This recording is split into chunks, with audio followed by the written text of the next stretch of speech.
It should indicate the reason for the initial contact. Well, that's right. That would be sufficient. That's material. It affects your client's substantial rights. Same thing with erratic driving, weaving, etc. Speeding, whatever it is. They have to have the facts. I mean, my God, they've got, what, 19 lines on this new page 2? They could provide all the field sobriety test results on there. They could provide all the probable cause in there. Why do you think they have that? Because of the MacDonald case. It says you got to put in all that stuff. That's why they gave them a whole new page 2. That's why they've got these forms. You think the DMV wants to handle more paperwork and make more copies? It costs them more money to go to the copy machine and make a second piece of paper and send it out to you to comply with their discovery. Put it right back at them.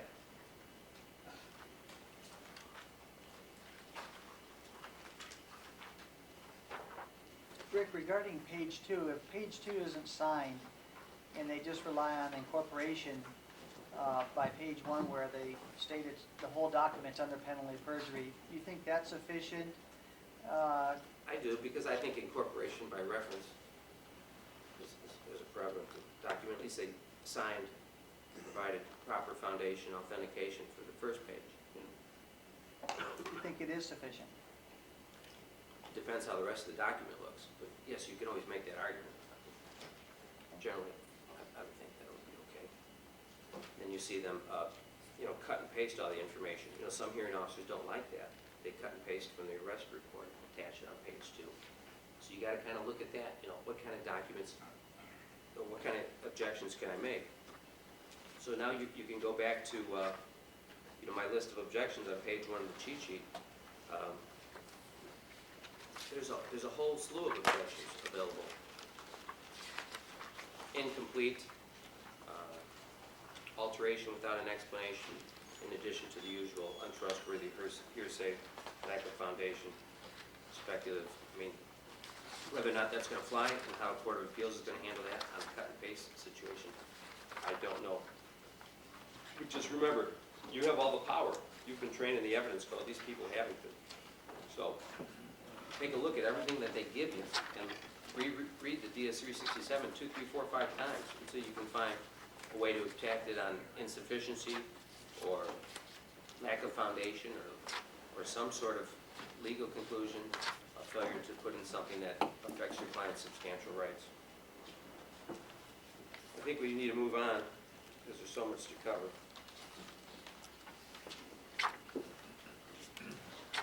In my brief, on page 14,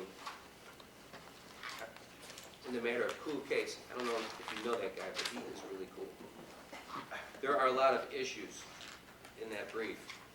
We've already covered some of them, whether or not the officer established enough information, relevant information. But let's talk about some of the other issues, because sometimes you have to take a lot of positions because the documents allow you to, and because you want to give the hearing officer a bunch of different options that they can hang their hat on. I mean, how many times have you had a hearing where the hearing officer, you said everything right, and they don't follow a thing you said, and they came up with their own idea on what they're going to do. This is not 12 jurors where you want to throw a bunch of mud at and make something stick. But this is a hearing officer who barely has the education of your least intelligent juror. And so you give them a bunch of different things to hang their hat on. My God, if they have to go and do a bunch of research, like Ted Marshall did on one of my recent Manriquez cases, he complained to me that he had to go to 4 different sources to find against me on page 103. He had to go to Mosby's Medical Dictionary, Webster's, he had to use case law for crying out loud, and the evidence code. And not everybody's going to be as thorough as Mr. Marshall in their efforts to make sure your client loses their license, unless you rid them and get attorney's fees against Mr. Marshall like I did. Mr. Marshall has protected the art of being wrong with confidence. More than any of the other hearing officers. And part of the problem is, when they went up and did their training in Sacramento, okay, he got the best results on the test. It's like, you're in school and you share on it, I got an 89, I got a 90. You know, he got the best test results, so he thinks he's the guru down there, okay? So he's gonna do whatever he wants to do. As nice as a guy he is, you know, he's cavalier to the point where he will just introduce the DS-367 and not attach any supporting documents, arrest report, breath test records, whatever. And so you can shoot holes into it. If you know, a classic example where I ended up getting attorney's fees on a writ is where there was an issue, you know, as to the entry into the warrantless entry into a house. Okay, you all know that. I mean, we don't need to talk about people versus framing. I mean, you all know about how to attack probable cause cases. I mean, he didn't have anything in the arrest report, and Dominic, the attorney who referred me to the case, put his client on and established that the guy was in bed, and the cops just came in and removed him from bed. And Marshall did nothing about it. I mean, he completely disregarded Welsh versus Wisconsin, a U.S. Supreme Court case, and it ticked off the writ judge to no end.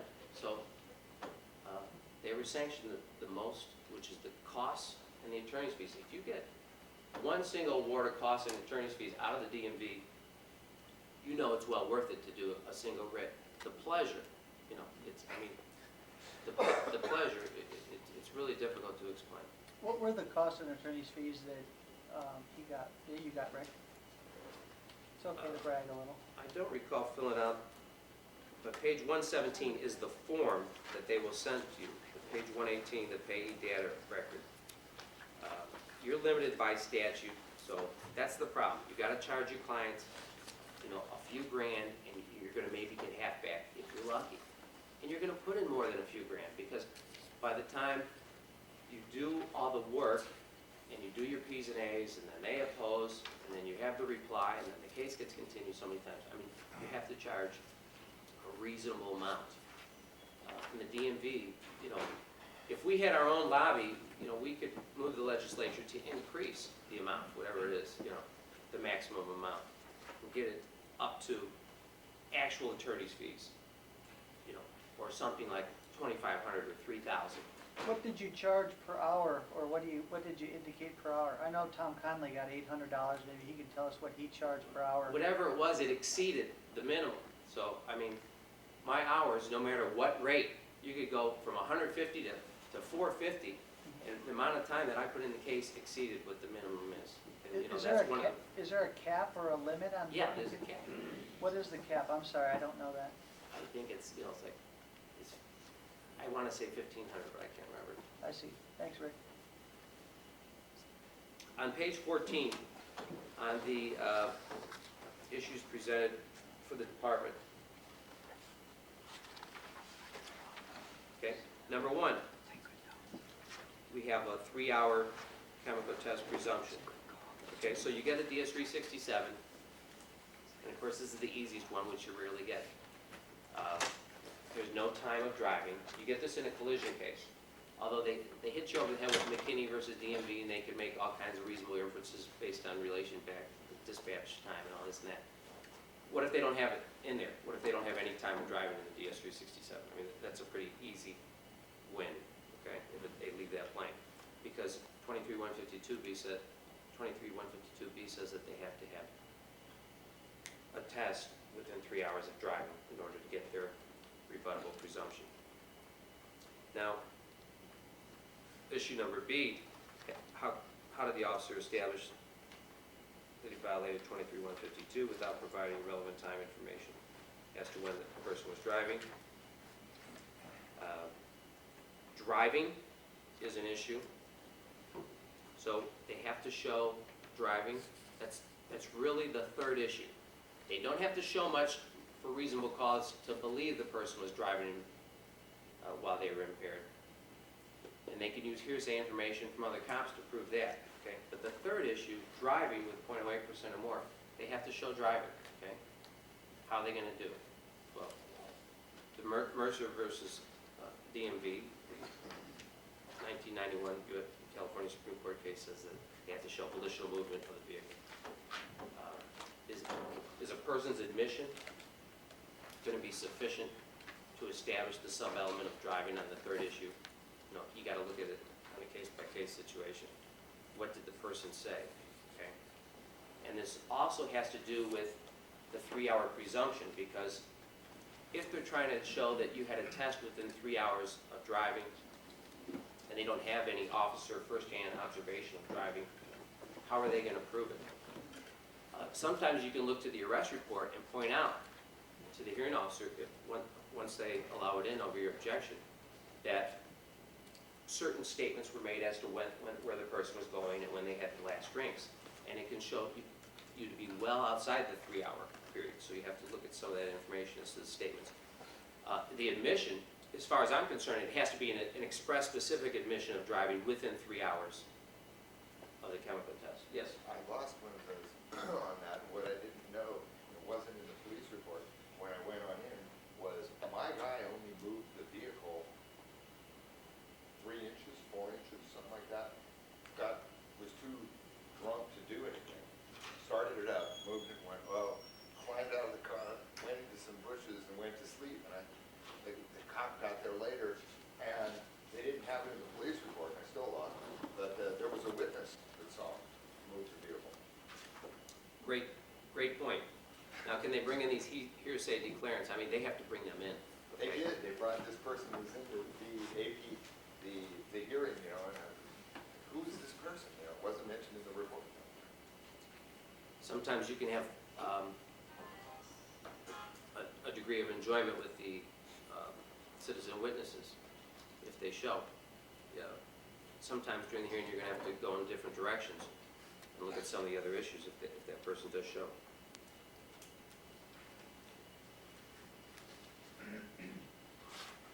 Now, moving on in the brief.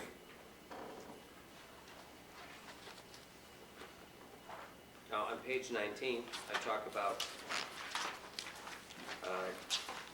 some more examples at the top from the driver's safety manual that show that the explanation for objective symptoms of intoxication. I mean, they explain that each one of the objective symptoms could have a reasonable explanation. So if you have a client, you know, put it in a declaration, send it to them 10 days ahead of time.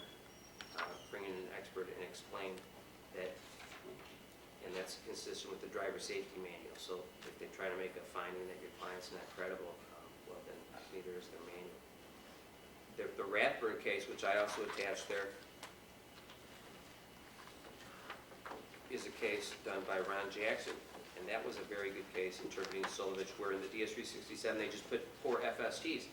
See, because the objective symptoms just gives them reasonable cause to detain and not to arrest, putting poor FSCs down, that's pretty subjective. I mean, you have to have something more objective. You all see in these reports, you know, what it is that they did wrong in these arrest reports, in the arrest, on the field sobriety test, and that should all be in there. And that doesn't change, in my opinion, after MacDonald. Behind the Rathbun case is an excerpt from the driver safety manual, where it talks about, on page 25, there insufficient evidence to support the driving issue.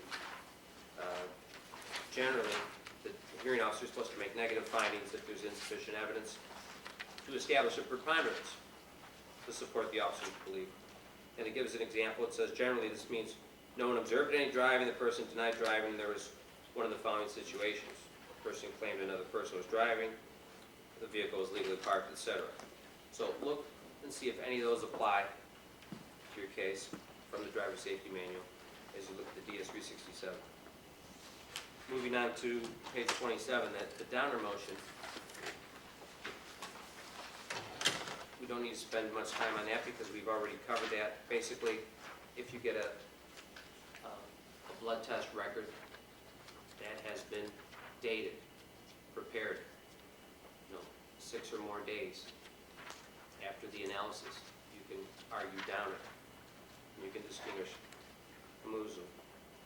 And hopefully they'll never rely on People versus Martinez. Even the worst of all DMV driver safety officers this week has shown me that she's no longer relying on that, and she relied on it for 4 years.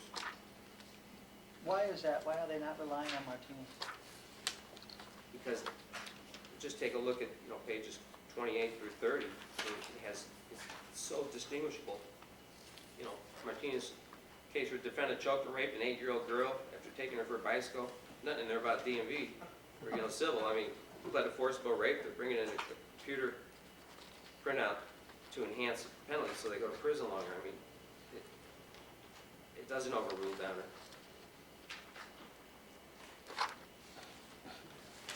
Okay, let's get to something more interesting. On page 34, Respondent's Administrative Hearing Brief. Richard Duquette, you know that guy? Oh, yeah, Nice guy. thank you. This is an example where you can order the records from the Department of Health Services, which you'll see I did on page 41 and thereafter regarding a blood test case, okay? Now, we're going to stop here and go to pages 35 and 36 because I want to talk a little bit about the history of Davenport and shifting the burden, okay? Basically, there's 3 cases. The first case is Coombs versus Pierce. That was 1991. Kern County started using the Intoximeter 3000s before they had it on their license. Right? So, in a hearing, they objected to it, and there was a big fight, and they tried to add a federal list, approved list, and all this and that, but basically the court said, no, this is an unlicensed situation. The machine is not on the list of the license. There's 2 other machines that are, the 3000 is not on there, and basically you can't do that. So we're setting aside the suspension. So the next year, Davenport came out, 1992. So the driver's attorney got a little cavalier in the case and thought, well, Coombs, so here's what I'm going to do. I'm going to hire my expert to come in, Daryl Clardy, and put on evidence. My guy's an 02 to 06, tops and this and that. We're going to object on the basis of foundation of the breath test and see what happens. Well, the court said, no, you can't just object, make an Adams objection to the breath test evidence. Okay, you have an affirmative duty to show through cross-examination of the officer or through your own respondent that they failed to observe any official standards in any respect. The official standards, mainly, we're talking about Title 17. Now, the attorney tried to contend that, how do we know the machine was working, all this and that? Well, those are all Adams foundational issues, okay? Those are the kind of things that the DMV has to establish after you shift the burden to them. So once you establish that the officer can continuously observe you for 15 minutes under 1219.3, once you establish that they didn't properly mix the blood too, once you establish something, then the presumption of reliability, which is this great big beautiful presumption that they get to rely on all the time. Now that is now rebutted, the burden is shifted to them, and then they have to show. They don't. They have to really bring in a toxicologist to show the reliability, the fact that the person who administered the test was competent, qualified, the machine was properly administered, and the machine was in proper working order. Then they have to show that. You just can't walk in with your expert and object, okay? So now we have Davenport, which is the law of the land, 1992. I mean, that is still good law. This is the big part of the second stage of our attacks that we talked about earlier, attacking the burden, okay? Attacking the breach of duty. We now have Davenport, which sets in place that if we can show a failure to observe any standard in any respect, statutory and regulatory, the burden shifts to them, okay? So now, every case is handled this way. You can put your client on. You've got some attorneys, in a checkpoint case, shows that the Ingersoll guidelines haven't been met. That rebuts the presumption. You can do it, you come up with a whole bunch of ways. Barry Simons in Laguna Beach, he would love to be able to show that once you scientifically show that there's a problem with the test, that rebuts the burden, okay? But that's going too far. Although the Kellen case, the very last case that I have here, is what I would hope that our future would hold. It's the utopia. It's where Clardy again comes in and says that, hey, we got a pass 094, 096, and we got a breath test later done at a 1-2. I don't even need the drinking pattern here. I'm just gonna figure out that the person's an 078 at the time he was driving, and I'm gonna do that because of the measured absorption rate. Well, this is a classic example where you can take an expert, and if you ask the right questions, and if you make the right points, you can get a great case like Kellen. Too bad it's not published, okay? Too bad. But take a look at it and use its logic. Now back to the case law. Barry Simons again in 1996, Robertson versus Solon. Okay? We have a case, he went out, like he does in all of his cases, and got all the discovery, all the breath test records, accuracy check records, calibration records, over 5,000, I think it was. The average information, and he showed that there was a mouth alcohol problem on the machine. And basically on the form itself, it says they should have restarted a 15-minute continuous observation period. So it affirmed Davenport. It says, we have a failure to continuously observe for 15 minutes. We've got a problem with the machine. The results are sufficiently suspect, is what the court said. And we rebutted the presumption that they followed the 1219.3 requirement of continuous observation for 15 minutes before the breath test, because we showed that they should have started a new 15-minute observation period. There was a problem with the test, and that shifted the burden to the DMV. Now that's a great case. That's why I included the whole case in there. What's And the name another of- reason What's the name of the case again, Rick? Robertson versus Zolan, and Okay. it's found on pages 54, 53 through 55. And another reason I included it in there is because on page 2 of the decision, which is page 54, okay? And this is something that DMV tries to jam you all the time. Counsel, you can't do that, that's hearsay. You can't use that document, that's hearsay.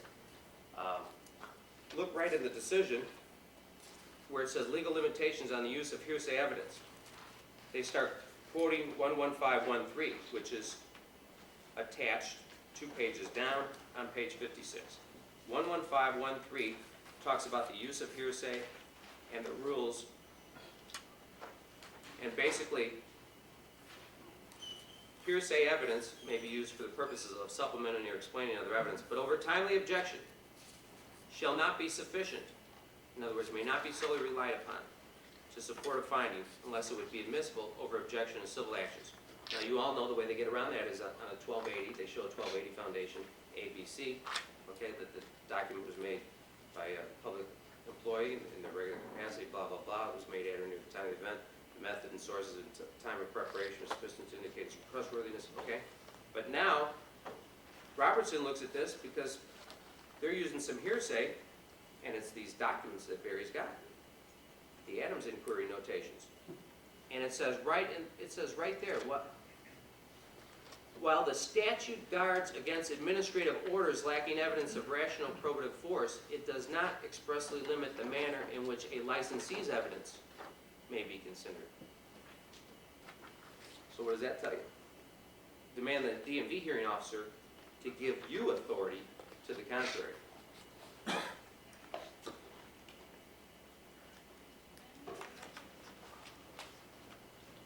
So, hearsay evidence can be used time and time again. Now, the blood test, approved methods of blood test that I attached, you know, I would serve that 10 days in advance on the hearing officer. Back to page number 34, okay? The exhibits are admissible under Evidence Code 1532. Records of the Office of a Public Entity. Okay, these are approved by the Department of Health Services. Statute Title 17, 1228B authorizes the writing to be recorded in that office. And I mean, this is what Coombs versus Pierce was all about. They had a license on record with the state, and it didn't include the 3,000. Okay, so now we have these approved methods, and we can show that an official standard was not followed. What are we showing? Let's move over to page 37. We're going to show, okay, back in the good old days, I mean, there's a whole bunch of good old days. We all know we're all good old boys, but I mean, the recent good old days of the phlebotomist, 2000, 2001, 2002, a few years ago, okay, I was subpoenaing the American Forensic Nurse blood drawers to the hearing every single time, okay? Under 23-158, are you a licensed vocational nurse? No. Are you a physician? No. You're just an unlicensed phlebotomist is basically what you got out of it, okay? Now, what I would also do is show that they didn't follow Title 17. Now, Title 17, for example, on page 36 shows, 1219.1 shows, the blood shall be mixed with an anticoagulant and a preservative. Well, you now know, because you now have the approved methods beginning on page number 42, that they have to mix the blood. They have to shake the tube vigorously, or at least they have to gently invert it. The language is shall, okay? Your expert's going to say that. Now you can corroborate that by approved procedures on file with the Department of Health Services for this particular county, for this police agency. So now you've showed a failure to observe a standard in some respect. And when you have the blood drawer in there, you ask them, tell me everything you did with respect to the blood draw. And then they tell you everything that they did. And, oh, you did all this, and you did this, and okay, you labeled it, you handed it to them. Is that it? Are you sure? That's it. Nothing else? This is really important. Did you do anything else with it? No. That's it. End of your questions, okay? Don't ask them a leading question. You don't have to. Head Marshal's going to sustain his own objection that it's leading if you try to ask, even an adverse witness, leading question. So just ask them everything that they did, and you will still find out that all these new people that they've now trained, see, because of certain lawsuits, okay? Why did American forensic nurses cure the phlebotomist problem? Think about it, okay? Was it because we were in the ditches fighting every day trying to save a license for our client? No, they got sued in federal court. If you get sued in federal court, hello, you're going to do something different. All of a sudden, they're yanking their contract downtown, or threatening to, so you do something. You go and retrain everybody. So now they got all these people that are trained in accordance with 23-158. But you can still attack these people based on the blood collection procedure, okay? It's very clear that Title 17 has specific requirements, and mixing that tube, making sure that the anticoagulant, the preservative, is mixed in there, is something that they must abide by. It is a standard that is very important. And by the way, why is it so important? Okay? Because they want to mix in whatever preservative there is with the blood. We know many of these laboratories don't actually test and analyze until days after. Fermentation could take place within 72%. I mean, they don't have a sufficient amount of preservative to begin with. But what preservative they have in there, they should make sure it's mixed in there because that's what the regulations require. Rick, I have a question for you. 72 hours. Within 72 hours, is what your expert's going to say. Rick, I have a question for you. Maybe you can comment, Cole, if you would like. So let's assume you have a blood test. Let's assume you've got the blood records. Let's assume they provided them to you through the crime lab. Is it presumed under the presumption, 664 or whatever it is, that in fact that's going to be sufficient unless Right. you subpoena somebody? That's what Davenport talks about. Okay. I mean, the whole Davenport case is premised on the notion that Evidence Code Section 664, there's an official duty presumption on all that stuff. Okay, so once you show a failure to adhere to any standard in any respect, okay, so now we're getting into an inadequate amount of preservative, okay? Now, under Title 17, 1219, page 38, the identity and the integrity of the sample shall be maintained through collection to analysis and reporting, okay? Now, the amount of preservative that they have in the tubes is only about a quarter what it should be. 25% of 1%, okay? Why don't you just move that all the way up to the front, Rick? I don't think Judge So Kirkland would they mind. only have a quarter, 25% or a quarter of the 1% sodium fluoride preservative that they should be using. Hold on a second, let me get you this pen. It's not working. So that's 75% less than what it should be. What's the standard here? Preponderance of the evidence. If they only have have 25% of what there should be, have they met the burden to preserve the identity and the integrity of the sample from the collection to the analysis to the report? We do that